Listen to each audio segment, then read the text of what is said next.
Well, this is it's version number 2, you might say, of a piece I did in 2007, and it's called Smoking Machine, and it's a fully mechanical, automated smoking machine.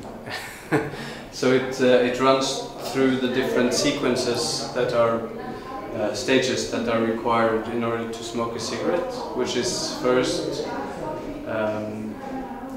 lift the cigarette to the mouth, and then light the cigarette, and the actual smoking of the cigarette, and then discarding of the cigarette. And throughout the exhibition, cigarette butts and ash will accumulate on the floor, making a pile of cigarettes and ash. It's not necessarily the cigarette itself that was important for me. It was more the idea of toying with the definition of what a machine is, as the definition of a machine is that it's something that relieves us of work and does something useful. And smoking cigarettes is inherently a pointless act. So the idea was to make a machine that would do something irrational, and that sort of dissolves the concept of a machine. So that was my initial idea, and also I guess it deals a bit with a machine that has kind of a bad attitude, with that it's making a mess on the floor.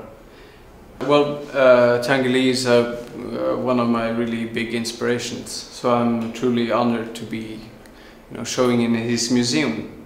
I primarily work with these kind of kinetic sculptures and installations, and I always try to make as much as possible myself, and I guess that is also in a way relating to, or for me it's a challenge to try to learn as much of this kind of manual manufacturing as possible.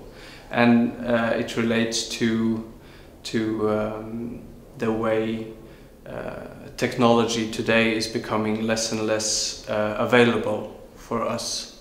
As it shrinks down and it's encased in a black box, you lose grasp of how it functions and how you are able to repair it or work with it. So as the technology becomes increasingly complex, you also you understand less and less of it, obviously, and so I'm trying to work with a purely mechanical and purely transparent machinery, so that the viewer can, just by looking at the piece, understand all the different relations between the parts and how they function. So it's reduced to pure function in a way, even though, as I said initially, the function is useless.